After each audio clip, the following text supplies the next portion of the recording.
Good afternoon everyone and welcome back to the Nature Patch. My name's Robin and as usual I pick the windiest time of the day to start filming. It only literally just got windy as soon as I picked up the camera. You also could... Okay.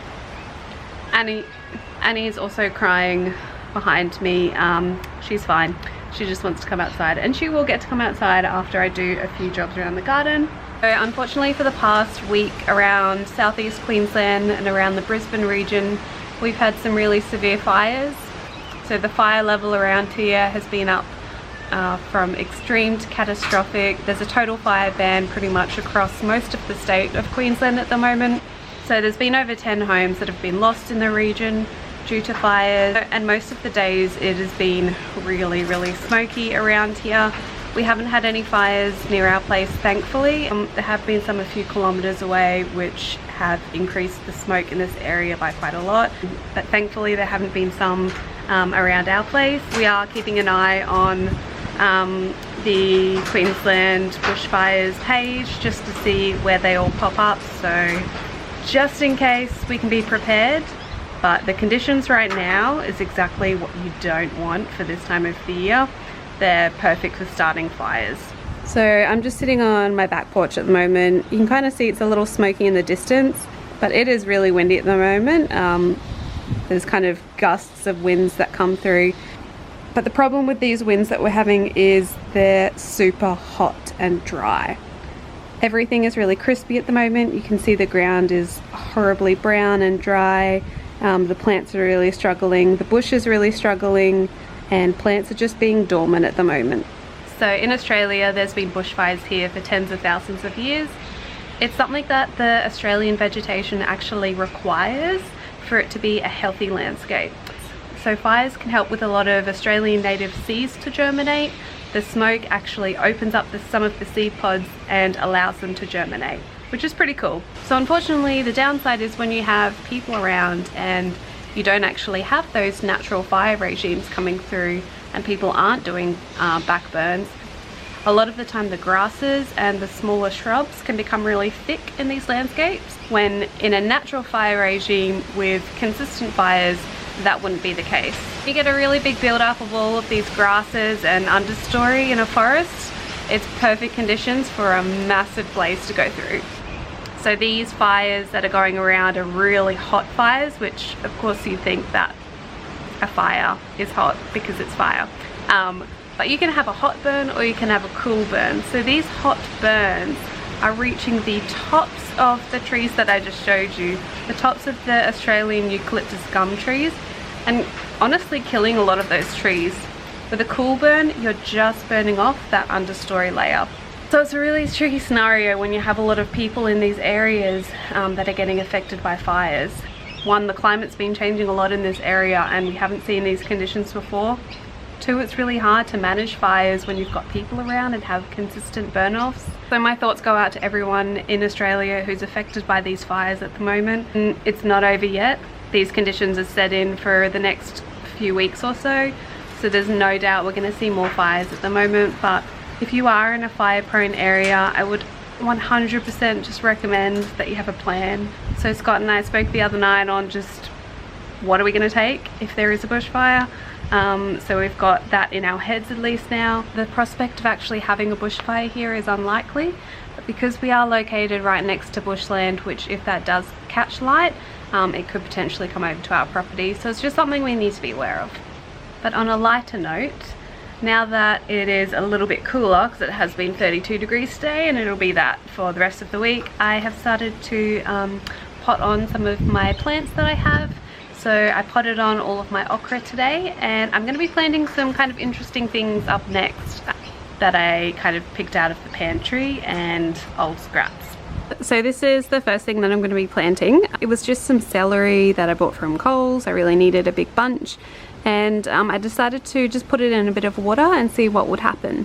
And as you can see, it actually started growing some roots and started sprouting up. So I cut this off here. So all of this is just growth from being in water. I don't have high hopes for celery. I think I've tried this once before and it didn't work out. So this area down here does have a potential to go rotten. So you've got to make sure you don't keep it too soggy wet in the jar that you have. and not leave it in there too long. So I think this is a good time to plant it in the ground and see what happens. So I put it in this pot here that I had just lying around, and you can see I didn't actually plant it too deep. That's because I don't want a lot of that area to just go really rotten and soggy. So I've just tried to plant it where the roots were, and hopefully that's not too deep and the roots can just grow down and hopefully just make the plants stronger as they go down. Let me know if you've tried this way of growing celery. I've also got celery growing from seed as well. I have a feeling I planted it a little bit too late because it's a bit hot now, but hopefully this is a good substitute. I'm not sure how it's going to go. Hopefully it goes well, but if you have any tips on if you've done this before, I'd love to know in the comments down below. And the other thing, random thing that I'm going to be planting is a potato. I have never grown potatoes in my life, partly because I've lived in Northern Australia a lot of my life and I just don't think they grow too well up there. So I'm going to see how this spud goes. It's just like an Australian brushed potato. I think I just got a big packet from Coles and a lot of them started sprouting and going soft because I forgot about them in the pantry. But I'm going to see how this grows. I'm going to put it in a big pot that I'll show you, fill it with some potting soil and fertilizer, and then keep topping it up with some sugarcane mulch and compost and see if that works. So this is the bucket that I'm using. It's one of the larger pots that I've got, and it does have holes on the bottom, so it's ready to be planted in. I filled it up to about here with some potting mix with a little bit of organic fertilizer in it, just to give it a little bit of a kickstart. Again, never done this before.